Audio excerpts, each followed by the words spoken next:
Bonjour à tous et bienvenue dans cette nouvelle vidéo. Aujourd'hui je vous fais une petite vidéo sur la petite technique avec les encres lumière et les tampons. Alors je vais utiliser aujourd'hui les emporte-pièces de chez Funnypat. Donc merci encore à elle pour ces emporte-pièces qui sont vraiment superbes. Alors je vous conseille la boutique, elle est en lien en barre d'infos et en plus vous avez un code promotionnel de moins 10% sur toute la boutique avec le code LIBEBULLE10. Donc voilà, n'hésitez pas à vous en servir si jamais vous voulez vous faire plaisir, les formes sont vachement sympas. Pour ce tutoriel, je vais utiliser uniquement de la scrap clay parce que j'ai pas besoin d'une couleur particulière de pâte vu qu'elle va être recouverte de peinture par la suite. Je vais donc découper mes morceaux et ensuite les faire cuire.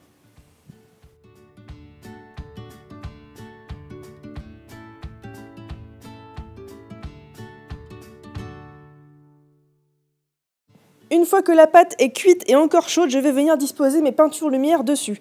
Donc là, j'ai fait un mélange, vous pouvez aussi utiliser une seule couleur, c'est à vous de voir. Encore une fois, ces peintures lumière sont disponibles dans à peu près toutes les boutiques de loisirs créatifs. Vous pouvez en trouver sur Pearl & Co, Indoor Créa, etc. Bon, j'ai pas besoin de vous mettre de lien en barre d'infos. Il vous suffit de chercher peinture lumière sur Google et je pense que vous trouverez votre bonheur.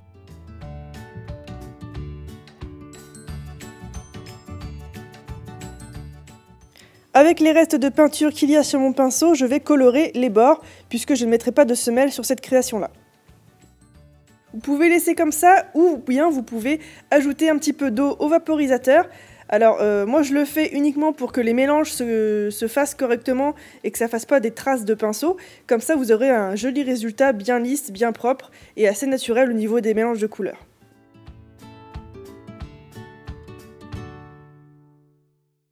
Sauf qu'une fois que c'est mouillé, évidemment ça met plus de temps à sécher. Pour que ce ne soit pas le cas, je vous conseille de mettre la création sur le four. Alors moi je peux sur le four, mais surtout pas au four, sinon les peintures risquent de faire des bulles et du coup ça fera pas joli du tout. Ensuite on va passer au tamponnage. Donc pour ça vous avez un choix juste immense de tampons, que ce soit sur le net ou dans les magasins. Personnellement, j'aime beaucoup les tampons avec des oiseaux, des animaux, des poissons ou bien des fleurs. Ça donne un côté très naturel à la création ensuite. Et pour l'encre, j'utilise de la Stazen, qui est une très bonne marque de qualité qui sèche extrêmement vite, donc du coup qui ne fait pas de traces et qui va rester sur la création bien noire même au fil du temps.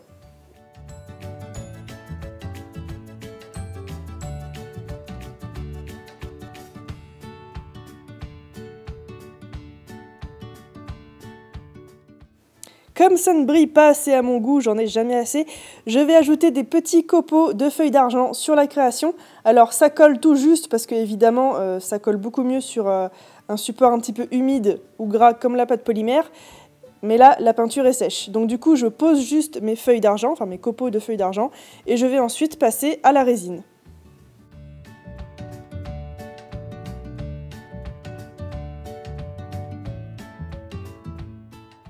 Le passage à la résine est optionnel, mais je trouve que les peintures lumière rendent beaucoup mieux si elles sont passées sous la résine. À la rigueur, vous pouvez remplacer la résine par une bonne couche de vernis brillant. Et j'utilise personnellement de la résine UV, vous pouvez aussi utiliser de la résine époxy classique.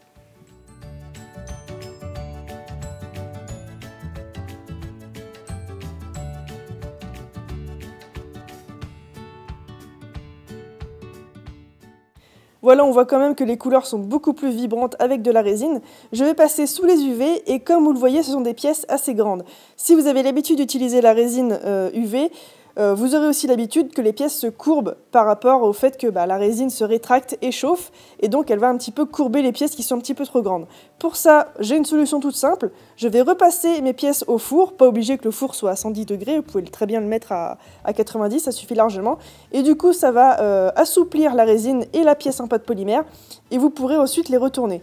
Donc du coup, je les remodèle un petit peu avec les doigts et je les mets à plat sur mon plan de travail et du coup elles redeviennent plates comme avant. Je passe au montage avec des trous, des anneaux de jonction, du cordon ciré, quelques perles et le tour est joué. J'espère que cette vidéo vous aura plu, si c'est le cas n'hésitez pas à me le dire dans les commentaires. N'hésitez pas non plus à aller profiter du code promotionnel qui est en barre d'infos sur la boutique de Funnypat. Elle a vraiment des articles géniaux. Voilà, c'est tout ce que j'avais à dire, moi je vous retrouve la semaine prochaine pour un autre tutoriel. Ciao!